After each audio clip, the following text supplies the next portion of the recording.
इस वक्त की बड़ी खबर नारायणपुर में back to back IED blast की घटना ने सरकार और फोर्स की नींद उड़ाकर रख दी है। आमदई धनोरा पुलिस थाना अंतर्गत नक्सलियों ने एक और आईडी ब्लास्ट की वारदात को अंजाम दिया है। आईडी ब्लास्ट की चपेट में आकर एक जवान घायल हो गया। आपको बता दें, सीएएफ के इस घायल जवान की हालत फिलहाल नाजुक बताई जा रही है।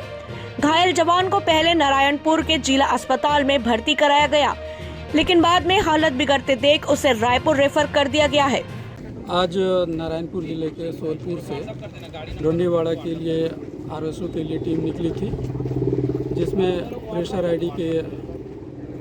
आईडी फटने से एक जवान की मौके पे शहीद हो गए और एक जवान घायल हो गया।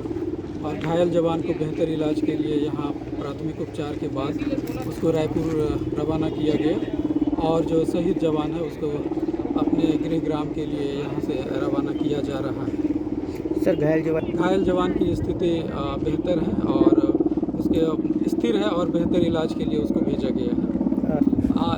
एक आरएसओ टीम जो निकली थी वो डेली जो रूटीन होती है उसमें डिमाइनिंग और आरओपी के लिए भी निकली हुई थी, ओरछा के लिए औंधई घाटी से धनौरा और फिर ओरछा की तरफ।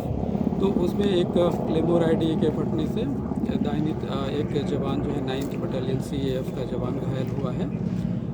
उसको भी प्राथमिक उपचार के बाद उसको अभी रायपुर रवाना किया जाएगा।